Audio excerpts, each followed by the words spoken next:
All right, today we are going to look at Chapter 6, supporting I/O and storage devices. The objectives for this chapter are on the first part of your book for Chapter 6.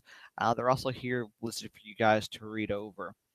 Pretty much what we're going to talk about in Chapter 6 is I/O devices, which are input-output devices. So we're going to be talking about things like your monitor, your keyboard, your mouse, your printers, things where you can input data, and then where you can see that output. Here's the second part of the objectives.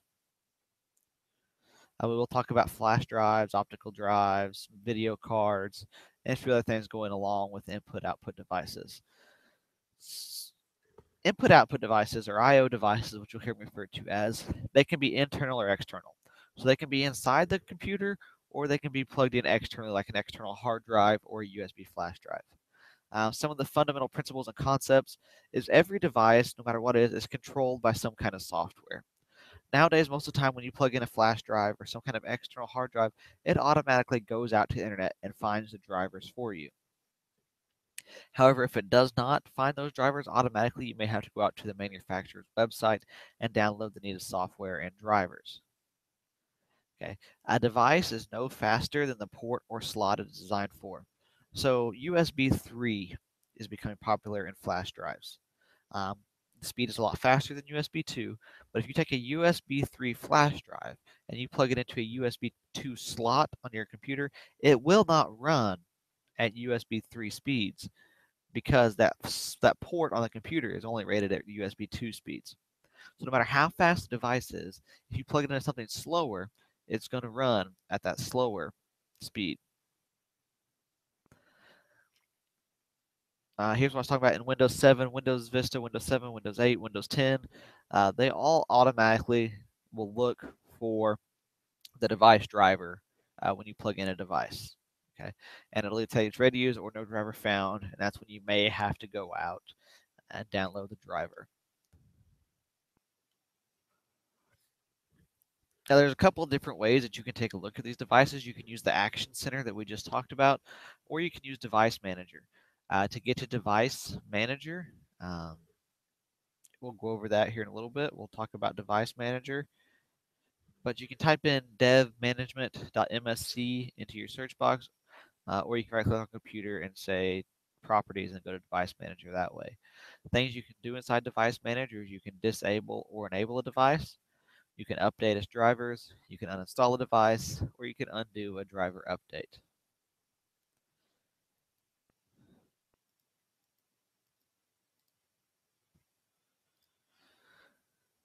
How can you use Device Manager to solve problems? Well, you can look for error messages offered by Device Manager. You can update the drivers or roll them back, and you can try uninstalling and reinstalling the device. If Windows cannot locate the new driver for a device, download the latest driver from the file manufacturer's website, but be sure that you get the correct driver version, whether it's 64-bit or 32-bit, depending on which form of operating system that you're using. This is an example of the device properties box to flash the firmware on some devices. Not all devices have this option. This chart is available in your book. It's just showing you the various speeds. So we're going to talk about a few different ports and wireless connections that are going to be used by peripheral devices. You have USB connection. The USB Implementators Forum Inc. uses the following symbols for USB. There's USB 1, 2, 3, and they're coming out with more standards constantly. You can daisy chain or connect at least 127 USB devices together. USB uses serial transmission, and devices are hot swappable, meaning you can plug and unplug them without powering down your machine. There's some more examples of USB cables. Those are available in your book. Another type of port or wireless connector is FireWire, also known as IEEE 1394. It's very rarely used anymore in today's devices. It uses serial transmission, and devices are hot swappable. FireWire 800 allows up to 63 devices, and 400 allows up to 16 devices. There's two different connector types for the FireWire 400 and 9-pin rectangular connector for the FireWire 800. FireWire was really used back when people were doing a lot of video editing and uploading things from their personal video cameras to their computers. FireWire is a dying standard, but it is still out there. IR connections. This is an outdated wireless technology, and it's been mostly replaced by Bluetooth. Most common use for IR is by remote control. So you know the IR has a limited range and has to have a clear line of sight. So how do we install these input-output peripheral devices? Well, like your simple ones, like your mouse and keyboard, they can be controlled by the BIOS or have embedded drivers built into the OS. So usually when you plug in like a USB keyboard or USB mouse, it automatically works because the BIOS automatically has these drivers built in. If it doesn't, start by reading the manufacturer's directions. Make sure the drivers are written for the proper OS. Be sure that you have 32-bit drivers for your 32-bit OS. Make sure your motherboard port you are using is enabled, and install drivers or plug in the device. And we just talked about mice and keyboards. Barcode readers is another form of input-output device. It can scan barcodes on products. It's used to maintain inventory or a point of sale. There's several different ways these can connect. They can be wireless, they can be serial, they can be USB, or they can use a keyboard port. Biometric devices. This is going to be a device that inputs a person's biological data, meaning fingerprints, retina scanners, um, voice activation, palm scans, different things like that. You also have to look at the documentation, know how to install each and every one of these, because some of them you have to install the drivers before you plug them in, and others it doesn't matter the order. Some other I/O devices are digital cameras and camcorders. There's usually two ways that you can transfer your images. You can connect the camera using a USB cable, or you can install the memory card directly into the PC. Webcams. Most laptops have them embedded. They can be installed using a USB port or some other port.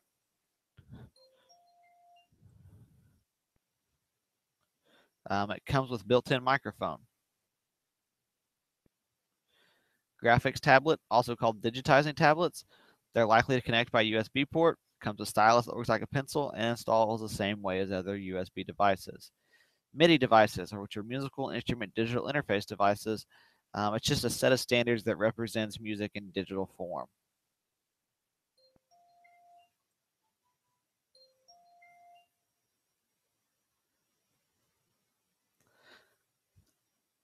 Here's some MIDI devices. This is the adapter, the cables that you would use to connect some MIDI devices. Touchscreens. These are an input-output device. They use a monitor and LCD panel as the backdrop for input options. More and more laptops and tablets are coming out, and they have built-in touchscreens.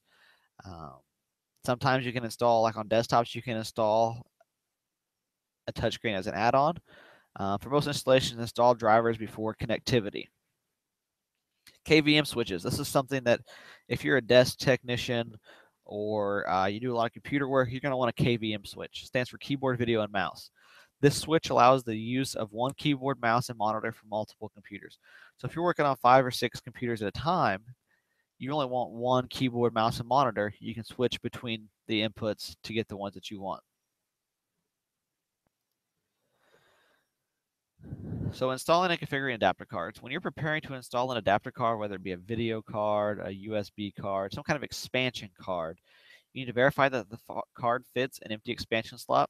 So as we talked about in earlier chapters, you need to be sure it's the right form factor, that it's going to snap into your motherboard, and be sure that there's a slot open on your motherboard. Verify device drivers for the OS are available. So if you're getting a brand new card that maybe is made for Windows 10, you might want to make sure that it has Windows 7 drivers for it. Back up important data not already backed up, and know where to start. Possible problems. Maybe your power supply might whine or make some kind of sound like it's struggling when it powers up, and that just means that that expansion card you put in, your power supply was not big enough to handle it. So you have an inadequate power supply, so you need to upgrade that power supply. If you have a black screen at power up, maybe that particular port that you plugged into was disabled in your BIOS. You need to go back and check that. If you have a series of beeps, reseat the card and check the slot, and also check the internet or some search engines to identify that beep code. Error messages, it may tell you that the card is in conflict, or if you have like a game crash or lockup, update your motherboard, update your video card, make sure everything is up to date. Some other kind of expansion cards you might put in might be a sound card. This can play, record sound, and save it in a file. It has, and the speaker ports are always colored. Green is usually your speakers, pinkish is usually a microphone. Something else you might install is a TV tuner card or a video capture card. This is when you can turn your computer into a television. Basically, the video capture card allows you to connect like a satellite signal or an antenna signal to this TV capture card and basically turns your machine into a DVR. The video subsystem includes the monitor, which is the primary output device of a computer. So the monitor is the primary output device of a computer. You have to have two components for a video output. You have to have a monitor and a video card, which you also hear referred to as video adapter or graphics card. Most of your motherboards, almost all your motherboards, will have a video card built into them. A couple different types of monitor. Your old types, your big tube monitors are known as cathode ray tubes. These are first used in television sets, and they are becoming largely obsolete. Thing with CRTs is they have a gas in them, so if you go to dispose of them, you can't just throw them out into the dumpster. They have to be properly recycled. And then those are also FRUs or field replaceable units, as is any monitor. Then we have LCD, which is liquid crystal display, which is also called flat panel. This was first used in laptops.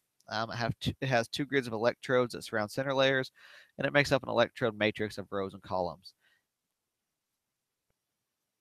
And then we also have LED, which is light emitting diode. Backlight is used to light the panel. So here's an example. This picture is also in your book, but there's all these different layers that make up the LCD panel. Some other types of monitor, plasma. This provides high contrast with better color than LCD monitors. These are expensive and heavy, mostly seen in televisions. You have projectors, which are used to shine a light that projects a transparent image onto a larger screen. And then you have organic light emitting diodes. These are monitors uses a thin LED layer of film between two grids of electrodes, and it does not have a backlight. This is an example of the important features of a monitor. This table is also available in your book. Video cards. We've talked a little bit about video cards in former chapters. Graphic adapters, graphic cards, display cards. Like I said earlier, most motherboards have them integrated into them. They can use a variety of slots to connect an expansion card onto the motherboard. You can use AGP, PCI, PCI Express. Some ports that are provided by the video cards are VGA, which are usually colored red, green, blue, mostly blue, and that's going to use the DB15 connector. The DVI, which is digital visual interface, and there are 3 or 4 main variations of DVI. DVI-D only transmits digital data. DVI-I supports analog and digital, and DVI-A only supports analog data. And these cables are usually white. Now you can have a composite video, also called RGB, which we talked about earlier. Red, green, and blue are mixed together in the same signal. It does not produce as sharp as image as VGA or S-video. S-video or super video, used by some TVs and video equipment, not as common as it used to be. We have a display port. This is really big on the Macs. It's designed to replace DVI because it can transmit not only digital video and not only digital video, but it can do digital video and audio. It's expected to replace VGA, DVI, and HDMI on desktop and laptop computers. Then you have HDMI, very popular among home entertainment as well as computers and cell phones. It transmits both digital video and audio. It allows for several types of HDMI connectors. The best known is the Type A 19-pin, most commonly TVs. Only works on DVI-D ports. It does not transmit analog.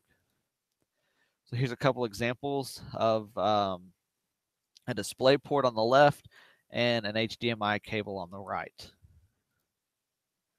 Monitor buttons. The buttons that are on a monitor actually do serve a purpose. There's usually a power button and a couple other buttons, and you can use these to adjust horizontal and vertical position of the screen, change brightness and contrast. And to do this on laptops, it's usually a function key followed by an F key usually. And you can also use Windows utilities to change monitor settings. Video memory in Windows 7, you have a graphic processing unit or a GPU, which is also called a visual processing unit that uses graphics RAM installed on the card. Most video cards use DDR2, 3, graphics DDR3, 4, and 5 memory, and some video cards have as much as 2 gigabytes of dedicated graphics memory. So you have your RAM in your normal box, but some video cards also have their own RAM attached to it just to give it better processing capabilities.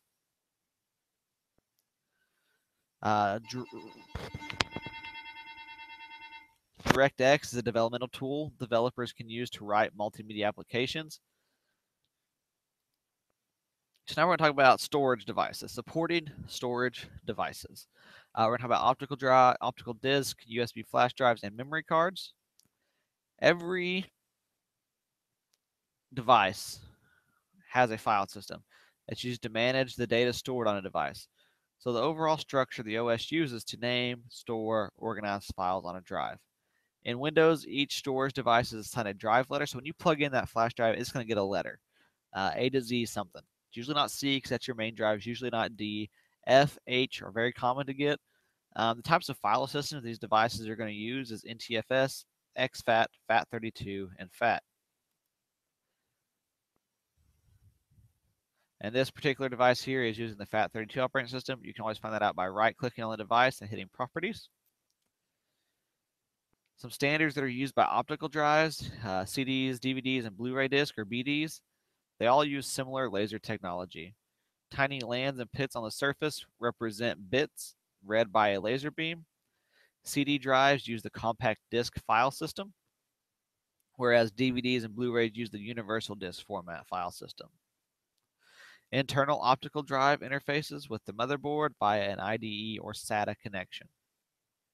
External drives might use eSATA, FireWire, or USB.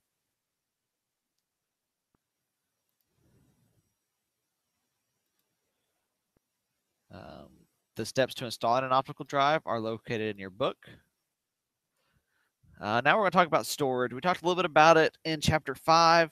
Now we're going to talk about solid-state storage, SSD hard drives, which we talked about in Chapter 5. Those are built into USB flash drive and memory cards.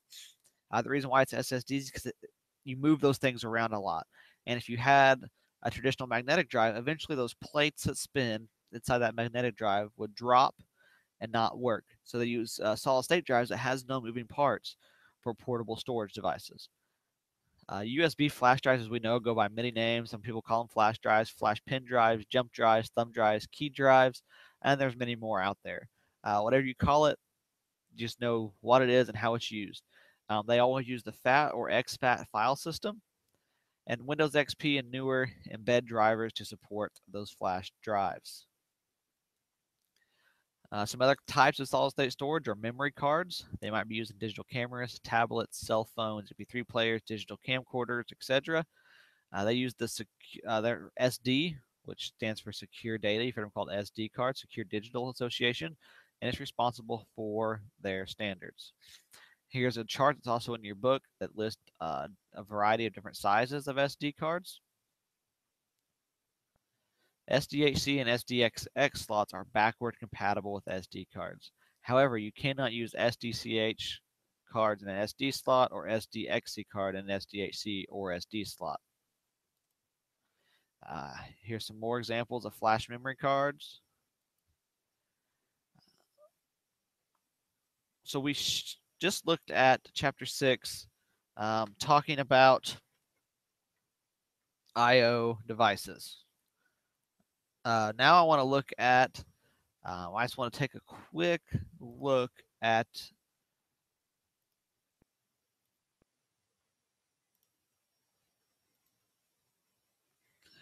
the properties. So I right-click Properties, and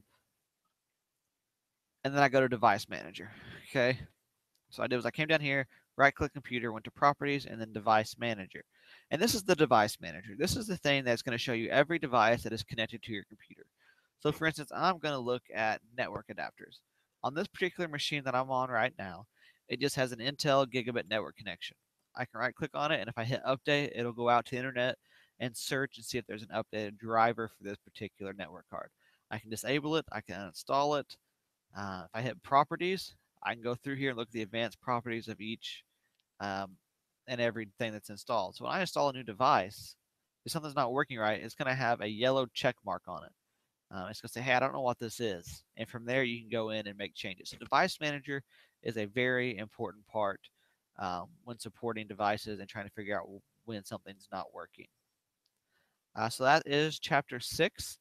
If you have any questions, feel free to contact me by email, and I will see you in class here in a week or two. Have a good week.